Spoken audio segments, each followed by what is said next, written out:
থাকে, মিডলম্যানটা যে থাকে, যে ডিফেন্সের আগে যে মিডলম্যানটা থাকে সেটাকে সেন্টার হাফ বলা হয়। এবার হাফের সাইড বরাবর যে থাকে লেফট উইং বলা হয় আর এদিকে রাইট উইং বলা হয়। হাফ আমি এবার গেমের স্ট্র্যাটেজি অনুযায়ী এই পজিশনগুলো চেঞ্জ করতে পারি, যেমন বলে নিই আগে। তারপরে হাফ আমি দুটোও রাখতে পারি, সেন্টার হাফ থাকে আর একটা হাফ থাকে, দুটো হাফও রাখতে পারি। আর তার উপরে যেটা থাকে, দুটো ম্যান যেটা থাকে সেগুলোকে স্ট্রাইকার বলা হয়।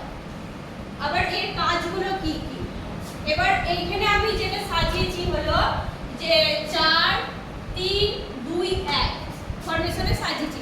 এই ফরমেশনটা হলো যে তোমার টিমের স্ট্র্যাটেজি অনুযায়ী, যদি তোমার হার্ড কোনো টিমের সাথে খেলা হয় তুমি এখানে 4টে ডিফেন্সের জায়গায় 3টেও রাখতে পারো, এখানে হাফ লাইন বাড়িয়ে দিতে পারো একটা করে। আর এখানে তুমি 11 জন প্লেয়ারকে, মানে এই যে ভাগ তিনটে, একটা এটা হলো ডিফেন্সের একটা ভাগ আছে, ডিফেন্স এটা হলো এটা হাফ জোন, পুরোপুরি হাফ জোন, আর এটা স্ট্রাইকার জোন, এই হিসেবে সাজানো হয় 11 জন প্লেয়ারকে। এবার এর কি কি কাজ আছে, কি কি কাজ, গোলকিপারের কি কি কাজ, সবথেকে ফুটবলের সবথেকে ডিফেন্স যাকে বলা হয় সেটা হলো গোলকিপার। কারণ গোলকিপার একমাত্র যে পুরো খেলাটাকে দেখতে পারে, পুরো খেলাটাকে অবজার্ভ করতে পারে গোলকিপার। খেলার মেইন ডিফেন্স হলো, সবথেকে বড় ডিফেন্স হলো গোলকিপার। গোলকিপার যদি ফলস নাই গোল, তাহলে গোলকিপারের কাজ হলো মেইন কাজ হলো যে গোল সেভ করা, টিমের ডিফেন্স করে গোল সেভ করা। আর এর মধ্যে কখন হাতে মারবে বা কখন বসিয়ে মারবে, যেটা সবথেকে বড় কনফিউজ হয়, সেটা হলো যে খেলা চলছে, খেলা চলাকালীন খেলা চলছে, গোলকিপারের হাতে গোলে শুট করলো অপোনেন্ট প্লেয়ার গোলে যখন শুট করলো তখন গোলকিপার হাতে ধরে, তো হাতে করে সেভ করে, তখন হবে গোলকি হাইড রাইট যে শটটা হয় তখন হয়, এবার তখন ওই শটটা হয়। আর যখন হয়তো অপোনেন্ট টিমের প্লেয়ার এই সাইডে মাঝে মাঝে বল চলে যায় না, এই সাইডে অপোনেন্ট টিম যখন নিজেদের টিমের মেয়েদের পায়ে লেগে যদি বাইরে বেরোয় তখন কর্নার হয়, যখন অপোনেন্ট টিমের পায়ে লেগে বেরিয়ে যায় তখন ওটা হবে গোল কিক। মানে এখানে আমি বসিয়ে মারবো বলটা, ওই যে লাইন আছে, এই যে লাইনটা আছে ডি বক্স, এটাকে ডি বক্স বলা হয়, এই যে আছে এখানে বসিয়ে সেটা গোলকিপার মারতে পারে, ডিফেন্স মারতে পারে, মেইন ডিফেন্সও মারতে পারে, এটা মারা যায়। গোলকিপার বুঝতে পারছো কখন থ্রোটা আমি বলছি, এটা হলো গোলকিপারের কাজটা গেল। এবার হলো মেইন ডিফেন্সের কাজ। মেইন ডিফেন্স এখানে আমি মেইন ডিফেন্স, হ্যাঁ আমরা হকিতে দেখেছি যে গোল করার জন্য সে মানে যারা গোলি থাকে গোলিকে তুলে দিয়ে মানে সেও মানে খেলতে লেগে যায়, আরেকটা প্লেয়ারকে নামিয়ে দেয় গোল করানোর জন্য। ও সেটা এটাকে ফুটবলে হয় না, শুধু গোলকিপার চেঞ্জ করা হয়, মানে একটা প্লেয়ার নামলে একটা প্লেয়ার, ওটা ঠিক আছে, যদি এইখানে প্লেয়ারের মধ্যে চেঞ্জ করে তখন একমাত্র টাই ব্রেকারের সময় হয়, যখন ডটা চলে যায়, ডটা হয়তো গোলকিপারকেই ফাইট করতে পারে, হ্যাঁ হয়তো এখানের মধ্যে এই গোলকিপারের থেকে এখানের মধ্যে কেউ মনে করে যে আমি ওর থেকে বেটার সেভ দিতে পারবো, তখন ঠিকই এর সময় তোমার একমাত্র খেলা শেষে যখন টাই ব্রেকার হয় তখন টাই ব্রেকারের সময় গোলকিপারকে চেঞ্জ করে দেয়, মানে চেঞ্জ করে ও করতে পারে। আপনি যে এখানে খেলা হবে দিবস কি হচ্ছে, হ্যাঁ আমরা চেঞ্জ করেছিলাম ওইটা। আর মেইন ডিফেন্সের কাজ হলো, এই যে মেইন ডিফেন্স, এখানে আমি দুটো মেইন ডিফেন্স রেখেছি, এই যে এইটা আর এটা। এদের কাজ হলো, সবথেকে বড় কাজ হলো ডিফেন্স, মানে কি যে আমি ডিফেন্স করব, মানে গোল করতে দেব না, অপোনেন্ট টিম যখন নিয়ে আসবে আমি গোল করতে দেব না, তখন এরা কি করবে, এই যে সবথেকে আমাদের ভুল যেটা হয় এইখানের মধ্যে আমরা পায়ে খুব কম বল রাখবো, কারণ এর একটা কারণ হলো যদি এখানে আমি বল রাখি পায়ে, বাই চান্স এখান থেকে একটা অপোনেন্ট প্লেয়ার ঢুকবে, ওর থেকে বল কাটবে, এখান থেকে শুট করলে গোল। এখানে তাই জন্য মেইন ডিফেন্সের বরাবর কাজ হলো এখানে আমরা বল পায়ে রাখবো না, যত পারি এই যে আমরা সাইড লাইন বরাবর খেলার চেষ্টা করি। এই ডিফেন্সটা সবসময় কি করে সাইড ব্যাককে দেয়, এই সাইড ব্যাককে দেয়, এই উইংকে দেয়, মিডিলে খেলার চেষ্টা করে না, কারণ মিডিল থেকে বেশি অ্যাটাক, মিডিল থেকে সবথেকে বেশি অ্যাটাক হয়। কারণ এখানে তুমি যদি মিডিলে খেলো, মিডিলে ম্যানের সঙ্গে বেশি থাকে, এখানে অপোনেন্ট টিমও থাকে, এখান থেকে বলে এখান থেকে গোল করাটা সোজা, এখান থেকে তুমি ডিস্টেন্সটা বেশি হচ্ছে, এই মেইন ডিফেন্সের কাজ। আর একটা কাজ হলো মেইন ডিফেন্সের সবথেকে আমাদের যেটা ভুল হয়, এখান থেকে মনে করো অ্যাটাক যাচ্ছে, কেউ বল নিয়ে এখান থেকে এগোচ্ছে, অপোনেন্ট টিম যাচ্ছে, সাইড ব্যাক ফার্স্ট আসবে, যে সাইড ব্যাক থাকে সাইড ব্যাক ফার্স্ট আসবে, একে টচ মারলো, এরপর কে আসবে? মেন ডিফেন্স আসবে। মেন ডিফেন্সও কেটে গেল, এটা মেন ডিফেন্স এ তো ফার্স্ট কেটে গেছিল তো, এ তখন কোথায় যাবে? এর পেছনে যাবে, এ আসবে, এইভাবে ব্লক করার সিস্টেম সবসময় ডায়মন্ড শেপে ব্লক হবে। আমরা কি করি, আমাদের কি ফল্ট হয়? এও চলে এলো, তাহলে কি হলো, এখানটা তো ফাঁকা হয়ে গেল জায়গাটা, ওখান থেকে খেলবে গোল। তাই জন্য বেরি 1:1 খেলাটা হলো 1:1। একজনের প্লেয়ারের বল একটা ম্যানই আসবে, ও কাটু, ওকে হোল্ড করা, ও কাটু, তারপরে আরেকজন যাবে। বুঝতে পেরেছে? এই দিকেও কিন্তু সেম সিচুয়েশন হবে। এখান থেকে বল নিয়ে অপোনেন্ট টিম যাচ্ছে, লেফট সাইড ব্যাক আসবে, এ হয়তো ডল ছেড়ে এ যাবে, আবার এ কেটে গেলে এ কিন্তু পিছনে ঘুরে যাবে। ওই যে আমরা আরেকটা কি করি, দাঁড়িয়ে থাকি, মানে ডিফেন্স আমি কেটে গেলাম, কি করব, খুঁজে পাচ্ছি না কি করব, দাঁড়িয়ে পড়ে যাই। কিন্তু মেইন ডিফেন্স ওর পিছনে গিয়ে আমি জায়গা নেবো যেন ও না কাটিয়ে না যেতে পারে। এইটা হলো মোটামুটি বেসিক তোমার ডিফেন্সের কাজ। এভাবে এবার হাফ কি করব, আরেকটা কথা বলছি, ওই যে যখন পেনাল্টি তাহলে কখন হয়? পেনাল্টি দা পেনাল্টি তুমি পেনাল্টি এই যে টপ বক্সের মধ্যে যদি আমাদের প্লেয়ারের টপ বক্সের এই যে টি বক্সটা হাতে লেগে গেল, হাতে যদি লেগে যায় পেনাল্টি হবে। আমি করেছিলাম তারপরে হাফ, এই যে এবার আসছি হাফ লাইনে। এই যে সেন্ট্রাল হাফ থাকে, এর হলো সবথেকে বড় গুরুত্বপূর্ণ মানে ওর কাজ, একে মেরুদণ্ড বলা হয়, টিমের মেরুদণ্ড বলা হয় সেন্টার হাফকে। সবথেকে বড় দায়িত্ব পালন করতে হয়, কারণ এই যে সেন্টার হাফ এর কাজ হলো, এখানে একটা জিনিস মিস্টেক হয়ে গেছে, এই যে ডিফেন্স আছে না, এ কতটা অবধি যাবে, যে মাঠটা আছে তো কতটা অবধি যাবে। আমরা যখন অ্যাটাক করতে যাব না, তখন ও এই হাফ লাইনের বেশি ডিফেন্স উঠবে না, তাহলে এই হাফ বরাবরই থাকবে। সেরকম আমার যদি লুজ টিম হয়, 3, 4, 5 গোলে জিতছি, তখন এতটা আসে হাফ লাইন অবধি আসে, তার বেশি না পড়ে। আর যদি ভাবছি এক গোল হচ্ছে, মানে আমি ব্যাক করার আমার ক্ষমতা নেই, যে আমি এতটা আসবো, আমার ব্যাক করার ক্ষমতা নেই, আমার যতটুকু ব্যাক করার ক্ষমতা আমি ততটুকু আসবো। তাও এই যে হাফ লাইন যদি দেখি যে এতটা চলে এসছে, আমি তাও এখানে বরাবর আসবো, মানে হাফ লাইনটা দেখে আসবো যে ও এতটা চলে এসেছে, তাহলে টিমটাকে আপ করা দরকার, টিমটাকে আপ করতে হবে। এবার আসি হাফ লাইনের কি কাজ আছে। হাফ লাইনে একটু মুছে দিবি, তাহলে এগুলো হালকা না হালকা মুছে দিবি। এই যে হাফ লাইনের হলো সবথেকে বড় কাজ। হাফ লাইনের প্রধান কাজ হলো, এ কি করবে, এর কাজ হলো এই যে স্ট্রাইকার আছে না, একে সাহায্য করবে। এক নম্বর যখন অ্যাটাকিং করতে যাবে তখন ওদের হেল্প থাকবে, সাহায্য করবে। আবার যখন এ করতে যাবে, মানে ডিফেন্স হবে, আমাদের যখন ডিফেন্স হবে তখনও কিন্তু এই ডিফেন্সে সাহায্য করতে আসবে। তাই জন্য হাফকে পুরো মাঠ খেলতে হয়, মানে আবার এখানে যখন অ্যাটাক হচ্ছে ও কিন্তু এখানে যাবে, এখানে যখন আসছে এখানে যাবে। হাফের খেলাটা হলো সবথেকে বড়, মানে গোটা মাঠ জুড়েও খেলবে, সবার হেল্পে যাবে। যে সেন্টার হাফ থাকবে, হাফ ছোট করে রাখা হয়, হাফ এর সাথে ডায়াগোনালি ভাবে থাকলে এ হয়তো উঠলো, এখানে অব্দি এ উঠলো, ও সাপোর্টে থাকবে, ও কাটলে ও আসবে। তারপরে হাফটা মোটামুটি বোঝা গেছে। তারপরে আছে লেফট উইং আর রাইট উইং। এদের কাজ হলো এই যে সাইড লাইন বরাবর খেলা, এদের কাজ এই যে সাইড যে মাঠের উইঙ্গার একেবারে ডানা সাইডের টিমের, মানে আমি যখন অ্যাটাক করতে যাব পুরো এই অবধি আসছি, এখানে গোল পোস্ট আছে, এই অবধি আসছি, এখানে আসছি উইঙ্গার। আবার কিন্তু যখন অ্যাটাক হচ্ছে না, আবার আমি যাবো এখানে সাইড ব্যাক আছে, ওকে হেল্প করতে হবে।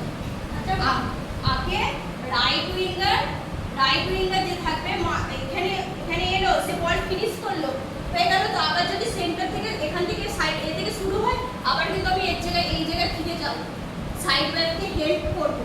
আমার কাজ এখানে শেষ নয়, কিন্তু রাইট উইনে সবসময় কাজ কিন্তু ওপরে গিয়ে গিয়ে শেষ নয়, নিচেও তোমাকে এই যে সাইড ব্যাক আছে ওকে হেল্পে আসতে হবে, ওর হেল্পে আসতে হবে, কারণ ও যখন বল পাবে ভিতরে তো খেলতে পারবে না, কারণ রিঅ্যাটাক হয়ে যাবে। তাই জন্য কি হবে, রাইট উইন যে আসবে তাকে সাইড ব্যাক সবসময় রাইট উইন এখানে জায়গা নেয়, যে এখানে বলটা খেললে আবার অ্যাটাকিং পজিশন আসবে। সেম কাজে এবার কোথায় বলছি রাইট উইংস যদি আসে তারপর ওকে আরো গোলকিপারের ওই সাইড পর্যন্ত যেতে পারবে না, সে শুধু কারো এই স্যার একটা আমাদের কারো কিন্তু কোথাও বাধা নেই যে এখানে যেতে পারবে না ওখানে যেতে পারবে না, এইটা হলো একটা টিমের স্ট্র্যাটেজি। আমি যদি আমার জায়গাটায় খেলি ওর জায়গাতে গিয়ে ডিস্টার্ব রাখবো, আমি যদি এর জায়গায় চলে যাই এ যাবে কোথায়, এই তাই জন্য তো আমাদের এক জায়গায় সব হয়ে যায়। গোটা মাঠটা আছে, গোটা মাঠটা আমরা যদি ছড়িয়ে ছড়িয়ে পাস দিয়ে খেলি তবে তো খেলাটা সুন্দর দেখতে লাগে। আমি যদি বাই চান্স আমি বলছি এর জায়গায় রাইট উইং যদি হাফের জায়গায় চলে যায়, এই দিকটা বল গেলে সব ঘুরু করে চলে যায়, এই যে রাইট উইং যদি হাফের জায়গায় চলে যায় বাই চান্স এটা কি পুরো ফাঁকা, পুরো ফাঁকা, অ্যাটাকিং প্লেয়ারকে পাস দিল সোজা চলে গেল বলে। তাই জন্য যে যার জায়গায় সেটা ড্রপ করে খেলা। উইঙ্গার যারা আছে, ঠিক আছে, অনেক খেলায় দেখেছি যে উইঙ্গার বলটা নিয়ে গেল, স্ট্রাইকারকে বল দিল, আবার স্ট্রাইকার উইঙ্গারকে বলটা পাস করে উইঙ্গারও গোল করে দেয়। হ্যাঁ হ্যাঁ, কেন পারবে না, এই দেখো কেন পারবে না, এই যে রাইট উইঙ্গার এখানে আসছে তো বাই চান্স হাফ ওকে বল দিয়েছে, এখানে বল দিয়েছে, হ্যাঁ এখানে রাইট উইঙ্গার আছে, হ্যাঁ এখানে স্ট্রাইকার আছে, হ্যাঁ এখানে স্ট্রাইকার আছে, এখানে বল দিল, এখান থেকে সেন্টার করলো, হ্যাঁ এখানে দেখছে গোল করা যাবে না, এই রাইট উইঙ্গার কি এখানেই থাকবে, এখানে ঢুকবে তো, আমার তো এখন প্লেয়ার বাড়াতে হবে, আমাদের গোল করতে হবে তো, তাহলে আছে হ্যাঁ মিডফিল্ড একটু মাঝে থেকে একটু মিডফিল্ড সবসময় বেশিরভাগ গোল করে ছিটকে আসা বলে বেশি গোল করে। এই গোলের সামনে তাহলে ওখানে রাইট উইঙ্গার আর স্ট্রাইকারদের হ্যাঁ, গোল অনেক বেশি। যদি ওই দিক থেকে খেলা হয়, ওই দিক থেকে বলটা আসে, এদিক থেকে রাইট উইঙ্গার ভেতরে ঢুকবে, স্ট্রাইকার তো আসছে, হাফ এখানে থাকবে। আমি বলছি যে রাইট উইংসকে ফার্স্ট বল দিল না, স্ট্রাইকার বলটা নিয়ে আসলো, তারপর স্ট্রাইকার এইখানে রাইট উইংস যদি না পৌঁছায়, স্ট্রাইকার যদি এদিকে বল দেয়, রাইট উইংসকে কি স্ট্রাইকারের সঙ্গে সঙ্গে দৌড়ে আসতে হবে? না না, ওটা না। এইখানের খেলাটা পুরো যে যেরকম ফাঁকা জায়গায় থাকবে তাকে আমি বল খেলবো, আমি হাফ বলে আমি উইঙ্গারকেই বল খেলবো সেটা কোনো ব্যাপার না। আমি ভাবছি যে আমি স্ট্রাইকার সামনে ফাঁকা আছে, ওকে খেলাম, ওয়ান টাচ টু টাচ খেলে বেরিয়ে গেল।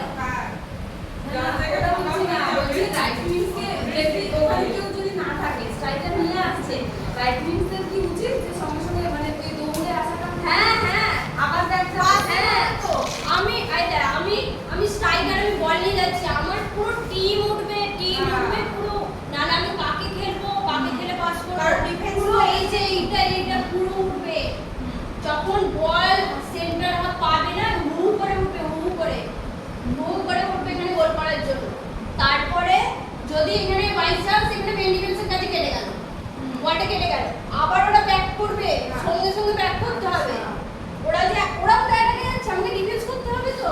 এইটা হলো মেন পাঁচিল, প্রথমে সেন্টার হাফ, এটা মেন পাঁচিল, এদেরকে ভাঙলে তবে ডিফেন্স যাবে, ডিফেন্সকে ভাঙলে তবে গোল করতে পারবে।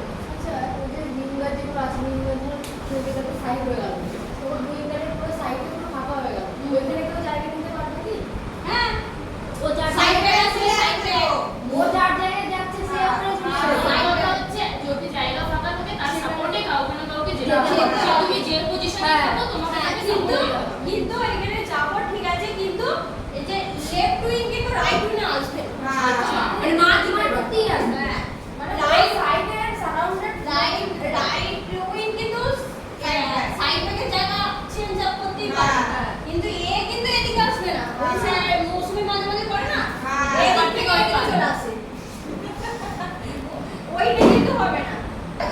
রাইটে আছে রাইটেই থাকো, আর যে লেফটে আছে লেফটে থাকো, এদের মধ্যে আমি মেনটেন করতে চেঞ্জ করতে পারি। এখানে ওই রাইট উইংস আর লেফট উইংসের মধ্যে কারোর মানে বেশি কম এরকম কিছু আছে যে রাইটে সমান এরকম তো নয় যে দুজন কিন্তু সমান থাকবে। তোমার এখানে হতেই পারে যে সাইড ব্যাক রাইট উইংয়ের দিকে বেশি স্পিন বা দৌড়াতে ভালো পারে, ও বল পেলে ওকে ছেড়ে দিল, ও থাকুক, ও ওর জায়গাটা রাখুক, টিমের ব্যাপার। আর স্ট্রাইকারের তো হাফ হয়ে গেল, এবার হলো স্ট্রাইকারের কাজ। স্ট্রাইকারের কাজ হলো স্ট্রাইকার সবসময় কি বলতো এতে নামবে না তোমার এই হাফ লাইনের নিচে। আচ্ছা এই যেটা আছে হাফ, একটা তো সেন্টার হাফ আর একটা হাফ। আর এই দুটোকেই হাফ বলতে পারো, আমি বোঝানোর সুবিধার্থে লাগে যে সেন্টার। এই যে যে দুটো স্ট্রাইকার আছে, এই দুটো স্ট্রাইকার সবসময় এই এরিয়াটায় থাকবে, অপোনেন্ট টিমের কোর্টেতে থাকবে। অপোনেন্ট খুব কম টাইম হলো এটা নামবে কারণ এরা হলো সব থেকে ধুরন্ধর হয়, টিমের মধ্যে সব থেকে ধুরন্ধর হয় স্ট্রাইকার। একটা বল পেলেই মানে চালে শুরু করে। হ্যাঁ মানে সুযোগ খোঁজে, সবসময় সুযোগ খোঁজে স্ট্রাইকার যে আমি কখন বলটাকে নিয়ে গোলে করবো। তাই জন্য এদের সেন্টার নিচে গোলের দিকে বেশি যাওয়ার দরকার নেই, সবসময় এইখানটাই থাকে বেশিরভাগ হয়। তবে যে কাদেরকে এইখানে থাকা উচিত আর কারা ওইখানে সবাই যে এদিকে থাকে, মানে এই গোলে সবসময় ডিসিশন থাকবে ওই দুজন বাদ দিয়ে দিল না। কি বুঝতে পারছি এই গোলে সেন্টারের এই সাইডে ওই সেন্টার বাদ দিয়ে আর স্ট্রাইকার বাদ দিয়ে কি এত টাইম থাকবে না? থাকবে না না, আমি বলছি যে সিচুয়েশন। আমি যদি অপোনেন্ট প্লেয়ার যদি আমার দিকে গোল করতে যায় আমাকে নামতে হচ্ছে, আমি যদি গোল করতে আসি তাহলে উঠতে হচ্ছে। এই যে পুরো টিম, এই যে পুরো এত অব্দি উঠবে, এতটা অব্দি উঠবে, এখানে উঠে নিজেদের মধ্যে পাস খেলে করবে। এই ডিফেন্সটা খুব কম উঠবে, এতটা উঠবে। ডিফেন্স হচ্ছে কি সাবধান, ডিফেন্স মানেই কি আমরা ডিফেন্স করবে। আর এরা বলে এই চারটেকেই আমরা ডিফেন্সিভ প্লেয়ার বলি আর এগুলোকে অ্যাটাকিং প্লেয়ার বলি। এই যে half, right wing, half, striker, এদেরকে সবসময় বলে অ্যাটাকিং প্লেয়ার। এরা সবসময় অ্যাটাক করে, কিন্তু সিচুয়েশন বুঝেও আমাদের ডিফেন্স করতে হয়। আমি লেফট উইংয়ে খেলতে পারি, আমি লেফট উইং, আমি অ্যাটাকিং প্লেয়ার, তো আমি ডিফেন্সিভ খেলি না, কোনোদিন খেলি না। আমি হাফ খেলেছি, লেফট উইং খেলেছি, ইউনিভার্সিটিতে হাফ খেলতাম, লেফট উইং খেলতাম। স্ট্রাইকার হলো পেপের মাঠে স্ট্রাইকার। এই আর কি অসুবিধা আছে ওর বল? এবার ফাউল কি টাইপের ফাউল হয়? হ্যাঁ, আর কর্নার থ্রো কর্নার হলো তো ওই সাইডে গেলে কর্নার। এই বলছি 17টা রুলস বলুন, খুলে দাও, আমি দেখে বুঝে বলে দিই। হ্যাঁ নিজের গোলে নিজের প্লেয়ারের পায়ে লেগে যদি বল বেরোয় তাহলে কর্নার। কোন দিকে? যেদিকে গোল পোস্ট আছে, আর গোল পোস্টের অপোজিট সাইডে মানে সাইড লাইনে যদি বেরোয় তাহলে থ্রো ইন। যেই প্লেয়ারের পায়ে লেগে বল বেরোবে তার অপোনেন্ট প্লেয়ার থ্রো ইন করবে। আমি এখানে বোর্ডে এঁকে বুঝিয়ে দিচ্ছি। থ্রো ইন আমার পায়েও হয়েছে। এই যে আমাদের এই প্লেয়ার তো বল নিয়ে আসছে, হ্যাঁ, এই যে এর পায়ে লেগে এটা হলো অপোনেন্ট তো এর পায়ে লেগে বলটা বেরিয়ে গেল, হ্যাঁ, তাহলে থ্রো কার হবে? আমাদের যেটা থেকে হবে সেই কার থেকে থ্রো হবে তো, হ্যাঁ, যে লাইন মারো না না, এখান থেকে হয়তো বলটা বেরিয়ে গেল, এখানে থ্রো ইন হবে, থ্রো ইন। ওই জায়গা থেকে যে প্লেয়ারের পা থেকে বল বেরিয়ে যাবে অপোনেন্ট প্লেয়ার থ্রো ইন করবে। হ্যাঁ ওই যেই জায়গা থেকে লাইন মারো হ্যাঁ ওখান থেকেই করবে, ওখান থেকেই করবে। আর এটা বলো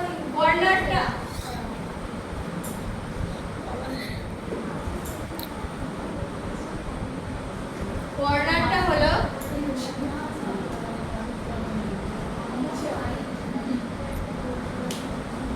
এই যে এদিকে আমাদের যে ডিফেন্সিভ প্লেয়ারগুলো বা আমাদের এই প্লেয়ারগুলো যে আছে না, এই টিমের এই প্লেয়ারগুলো, এদের পায়ে লেগে যদি এই সাইডে গোল লাইন বরাবর বেরিয়ে যায় বল, তখন হবে কর্নার। তখন তো আমাদের প্লেয়ারের পায়ে লেগে বেরোলে তো ওদের কর্নার। হ্যাঁ, ওদের পায়ে লেগে কি বলেছি? ওদের পায়ে লেগে যখন বেরোবে তখন বলেছি কি ওরা তো বলেছি? আমাদের বল কিক হবে বললাম তো, কিক হবে। যখন আমাদের পায়ে লেগে বল বেরোবে কখন গোল কিক হবে বললি? যখন আমাদের সাইডে ওদের পায়ে বল বেরোবে, ওদের পায়ে লেগে তখন হচ্ছে গোল কিক হবে। আমাদের যখন এই যে এটা অ্যাটাকিং তো, এটা হলো অ্যাটাকিং, হ্যাঁ, ওই যে এদের পায়ে লেগে, এই যে এদের পায়ে লেগে যখন বলটা বেরোবে তখন হবে কর্নার, ঠিক আছে? আর যখন এই অ্যাটাকিং প্লেয়ারের পায়ে লেগে বল বেরিয়ে যাবে যখন, তখন হবে তোমার গোল কিক। তখন গোলকিপার কি করবেন? আমি কি করব তো? হ্যাঁ, তো বলেছি খেলা চলাকালীন যখন গোলকিপারের হাতে বল আসবে তখন ব্রাইট শট হবে, আর যখন তোমার হবে ওই কর্নার হবে, কর্নার নয়, যখন ওই ওদের বাইরে বেরিয়ে যাবে অ্যাটাকিং প্লেয়ারে বল যে চলে যাবে তখন হবে তোমার গোল কিক। আর কি কি আছে? হ্যাঁ, এই গোলকি অনেক আপনি পাবেন কি ওটাই রাইট শট, রাইট শট। ওইটা রাইট শট। তো এবার গোলকিপার যখন গোলকিপার কিন্তু পায়েও মারতে পারে, হাতও ছুটতে পারে। ওটা নিজের মতো, ওটা নিজের ব্যাপার।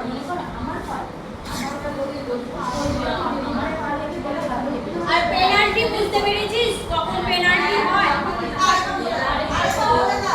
পেনাল্টিটা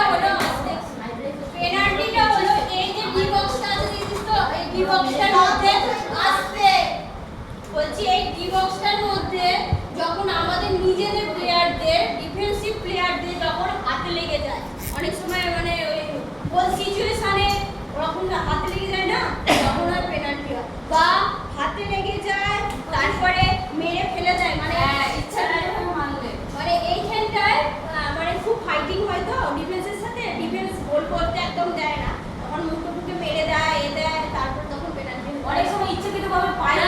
হ্যাঁ, ওই পেনাল্টি ওখানে কোনো রকম ডি বক্সের ভিতরে তো পেনাল্টি হলে কি আসে না? পেনাল্টি হলে এই যে সোজা সোজা গোলকিপার একা দাঁড়িয়ে থাকবে, শুট হবে। আগে ছিল এই ওয়ান পেনাল্টি হয়। এই যে হ্যাঁ বলো ডি ওই যে মানে ডি বক্স। হ্যাঁ ডি বক্সে যে কোনো ফাউল হলেই তো পেনাল্টি দেয়। হ্যাঁ।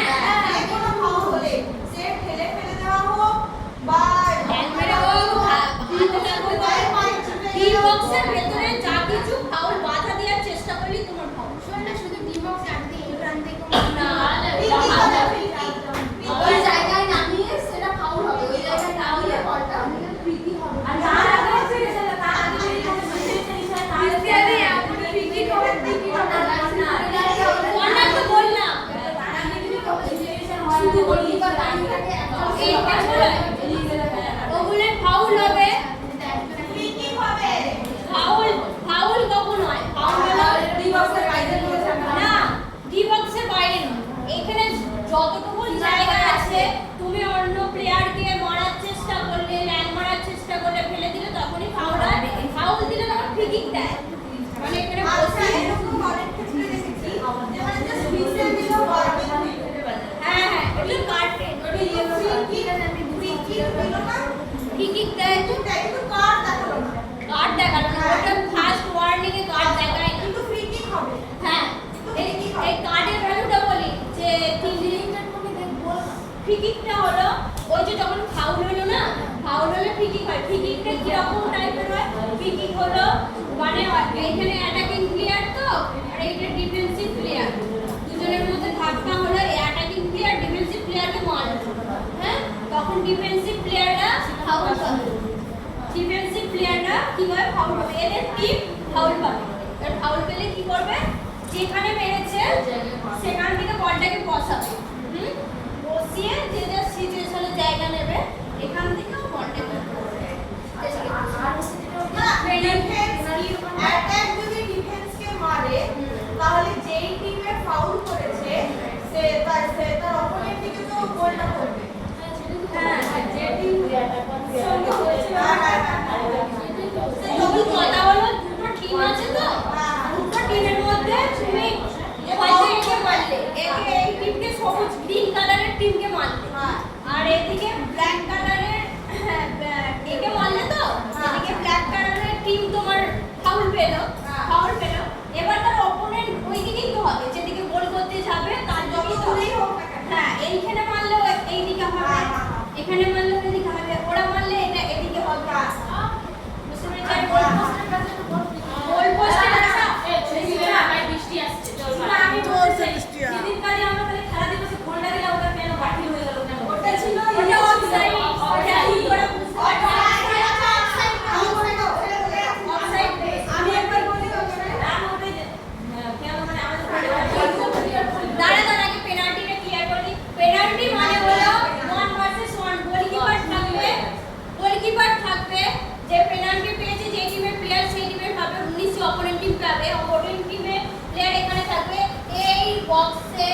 মধ্যে কেউ থাকবে না, কোনো টিমে, হ্যাঁ গোলকিপার ছাড়া কেউ থাকবে না, এখানে কেউ কোনো প্লেয়ার থাকবে না, এখান থেকে এর বাইরে থাকবে।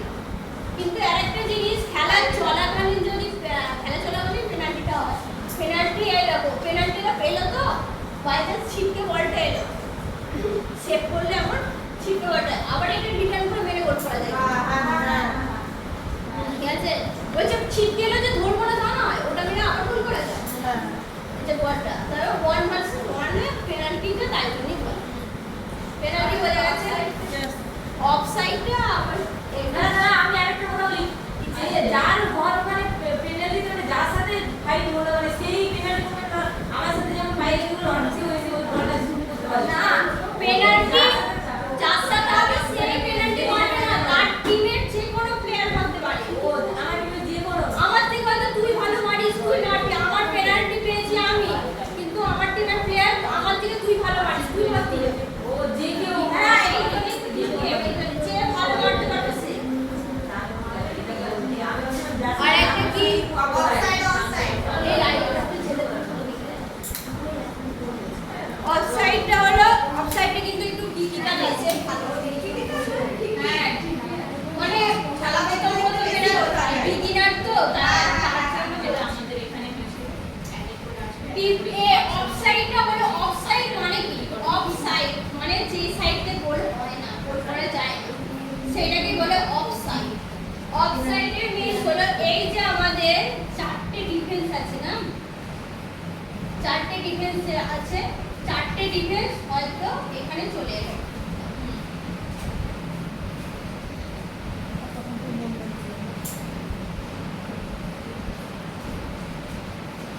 এই যে চারটে ডিফেন্স এখানে, একটা